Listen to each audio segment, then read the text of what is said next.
반갑습니다. 말씀과 함께 하루를 시작하는 주님의 백성들을 예수님의 이름으로 축복합니다. 2024년 3월 25일 월요일 오늘 주신 말씀은 마가복음 14장 32절부터 42절까지입니다.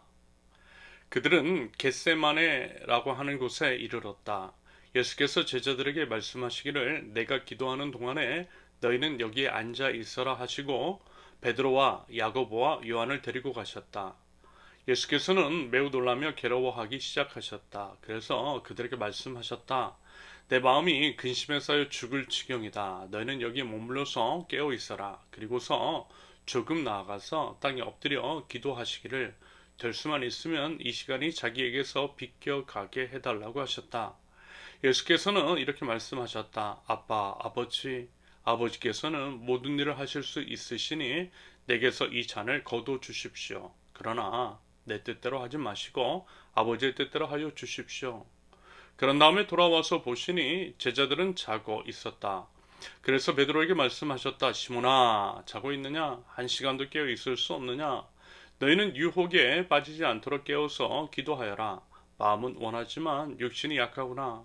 예수께서 다시 떠나가서 같은 말씀으로 기도하시고 다시 와서 보시니 그들은 자고 있었다. 그들은 졸려서 눈을 뜰 수 없었던 것이다. 그들은 예수께 무슨 말로 대답해야 할지를 몰랐다. 예수께서 세 번째 와서 그들에게 말씀하셨다. 남은 시간을 자고 쉬어라. 그 정도면 넉넉하다. 때가 왔다. 봐라. 인자는 죄인들의 손에 넘어간다. 일어나서 가자. 봐라. 나를 넘겨줄 자가 가까이 왔다. 아멘. 어제 주일에도 말씀을 드렸듯이 이번 주는 고난주간입니다. 예수님께서 이 땅에 오시고 십자가 순환과 죽으심을 당하셨는데 그 이유와 의미를 되새기며 예수 그리스도께서 겪으신 고난에 동참하는 절기로 삼은 것이 말하자면 고난주간입니다. 여러분 어떻습니까? 예수 그리스도의 십자가. 예수님께서 십자가에 매달리시기까지 당하신 고난과 십자가 위에서 매달리셨을 때 그리고 죽음에 이르시기까지 그 고난의 크기와 깊이를 과연 얼마나 아세요? 그리고 또 어떻게 여기고 계십니까? 사실 이제 잘 모르죠. 저도 잘 몰라요. 그 고통이 얼마나 큰지는 사실 가늠이 되지 않습니다. 그런데 사실 우리는요, 아주 작은 상처에도 아파하고 작은 고난에도 힘들어합니다. 제가 그래요. 그러면 이제 부끄러운 저 자신을 발견할 때가 한두 번이 아닙니다. 솔직히 저는 그렇더라고요. 엄살이더라고요. 가만히 이제 고통의 크기나 힘듦 같은 것들을 생각해 보면 별것이 아니더라고요. 물론 고통이라는 것은 철저히 주관적이고 결코 상대화할 수 있는 것이 아닙니다. 내가 아프면 아픈 거예요. 그러므로 남의 아픔에 대해서 별것 아닌 것으로 함부로 치부할 수는 없습니다. 그래서 이제 저 자신의 것만을 생각해 볼 때에 저 자신은 그렇다는 것입니다. 그런데 생각해 보니 별거 아니더라는 것을 늘 매번 깨닫고 있어요. 다쳐서 아파하는 것도 그렇습니다. 그런데도 어떻냐면 엄살 떨고 크게 아파하더라는 거죠. 그러면서 이제 예수님의 십자가 순환과 죽으심을 생각해 본 거예요. 저는 이런 작은 것에도 아파하는데 그리고 이제 정말 아픈데 예수님은 얼마나 아프셨을까라고 하는 생각이 드는 겁니다. 상상만으로도 끔찍하고 저는 솔직히 예수님처럼은 당하고 싶지 않더라고요. 그래서라도 예수님께서 당하신 고난, 그 아픔과 고통, 게다가 이제 그것이 무슨 예수님 자신의 규칙 사유로 일한 것이 아니라 전적으로 우리를 살리시기 위한 것이잖아요. 내 죄 때문에 죄 없으신 우리 주님께서 당하신 것이라고 하니까 더더욱 감사하고 또 감사하게 되는 것입니다. 여러분, 십자가를 깊이 묵상하십시오. 십자가를 결코 가벼이 여기지 마실 수 있기를 바랍니다. 고난 주간만이라도 예수님의 십자가 그 의미를 깊이 묵상하고요. 예수님의 고난에 동참하실 수 있기를 바랍니다. 그러면서 이제 그 동참이라고 하는 것은 다름이 아닙니다. 예수님 생각하는 거예요. 예수님을 믿는 사람답게 사는 겁니다. 이번 한 주만이라도 조금 힘들고 또 피곤할 수 있지만 조금 일찍 일어나셨어요. 주님의 말씀과 주님께 드리는 기도로 시작하자라는 것입니다. 금식도 괜찮을 수 있어요.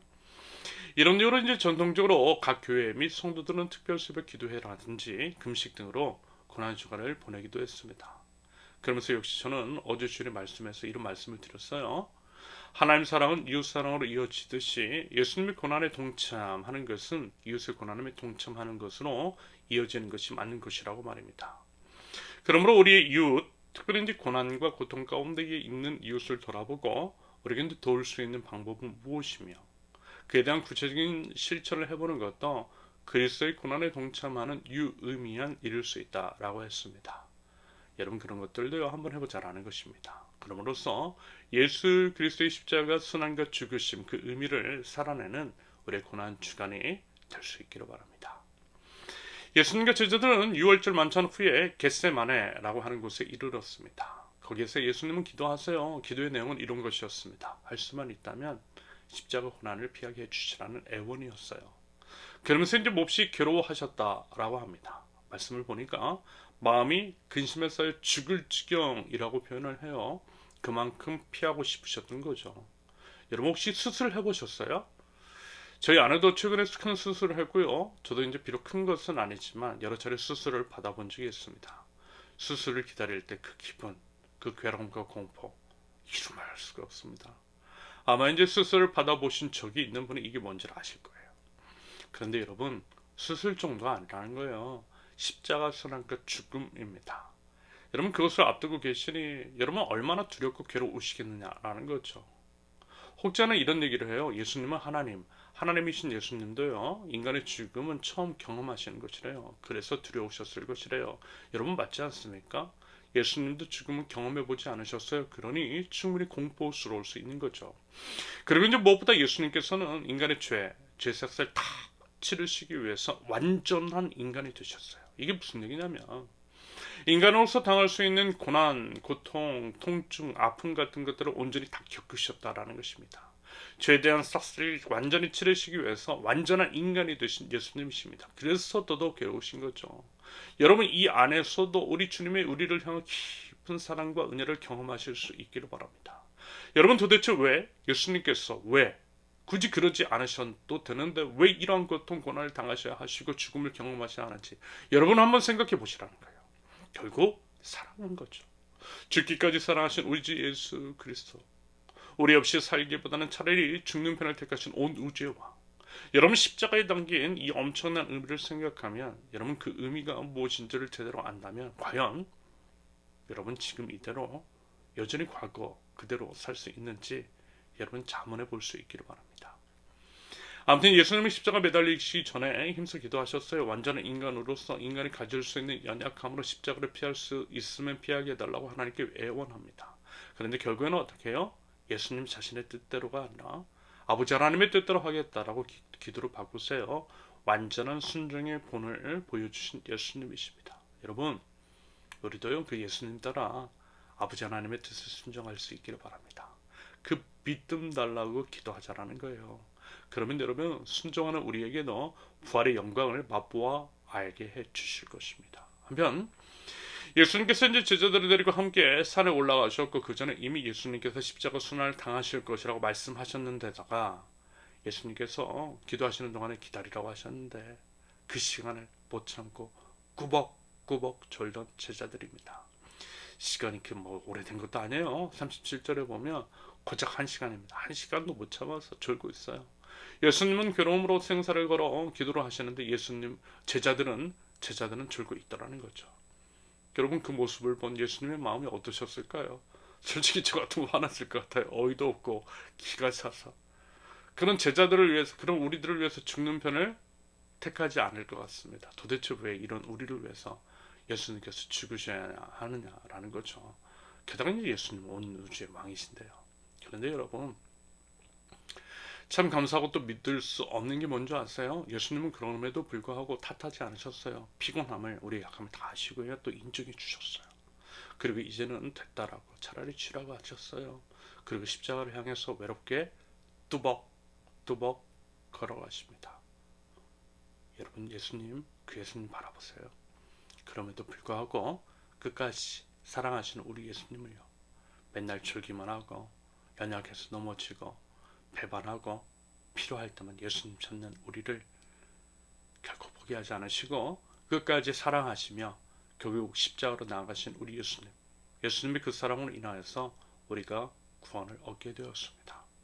그러면 여러분 이제는 우리도 그 사랑과 은혜를 주님께 작은 믿음이라도 드리는 게 맞지 않을까요? 우리 그래 보자라는 것입니다. 아울러 우리 주님께서 말씀하여 주셨던 것처럼 깨어 기도하며 우리의 연약함을 이겨내고 믿음의 승리를 이뤄낼 줄 아는 저와 여러분들이 되실 수 있기를 예수님의 이름으로 축원합니다. 함께 기도합니다. 참으로 약하고 못난 저희들 고작 한 시간도 깨어서 기도하지 못하는 저희를 위하여서 인간의 몸을 입고 오셔서 십자가 수는 다 받으시고 결국 십자가 위에서 매달려 죽으신 주님, 주님의 그 사랑과 은혜를 기억합니다. 감사와 찬양과 영광을 올려드립니다. 비록 자꾸만 넘어지는 저희 있지만 그럼에도 다시 한 번 더 주님을 붙잡게 하시고 우리 주님 가르쳐 주신 대로 깨어 기도하며 그래서 결국 믿음의 승리를 이루어가고 주님의 십자가를 향하여서 저희도 믿음으로 걸어나갈 수 있도록 하나님 저희를 붙들어 주시옵소서. 아울러 우리 주님 먼저 본을 보여주셨듯이 이웃의 고난에 동참하고 이웃들을 사랑하는 저희가 될 수 있도록 우리 주님 저희를 붙드시고 인도하여 주시옵소서. 예수님의 이름으로 기도합니다. 아멘. 하나님께서 오늘 주신 말씀과 각자의 기도 제목을 놓고 우리 잠시 기도합니다.